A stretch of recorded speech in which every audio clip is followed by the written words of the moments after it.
Hello there, and welcome to your next history lesson. This is the introductory lesson in a new unit called Forming a New Government. Overview. In this unit, you will learn about how the United States Constitution was developed. You will also learn about the people who created a stronger national government. You will learn about their opinions about how it should be run and the pressures that drove them to compromise on important issues. You will also examine how the Constitution has changed over the course of United States history in order to protect people's rights. Once the Constitutional Convention agreed on the Constitution, at least 9 states had to agree to it too. One by one, the 13 states signed the document and officially became part of the United States, beginning with Delaware and ending with Rhode Island. Gradually, new states joined the Union, but it took 169 years for the United States to look as it does today. People you should know. James Madison. Known as the father of the Constitution, James Madison created policies during the Constitutional Convention that shaped much of the U.S. government as we know it today.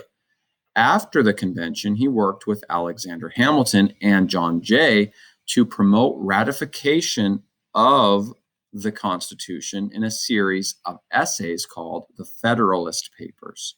As a member of Congress, he supported adding to the Constitution 10 amendments, which would later be known as the Bill of Rights. In 1808, he was elected the 4th president of the United States.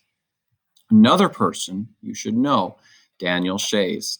A decorated veteran of the Revolutionary War, Daniel Shays later held office in his native Massachusetts.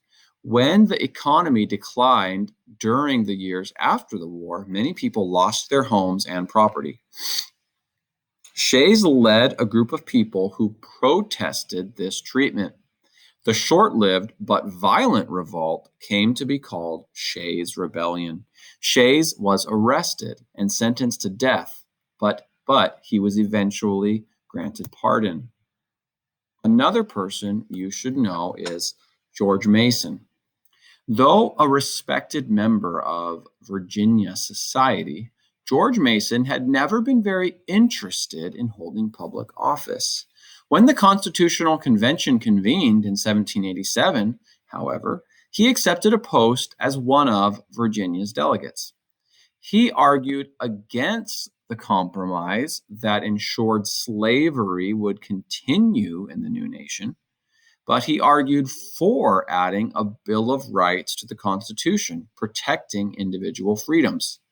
The U.S. Bill of Rights was based partly on Virginia's state Bill of Rights, which was written by Mason. And that's the end of today's history lesson. Make sure you click on the assignment attached below this video, and I will see you next time. Signing off.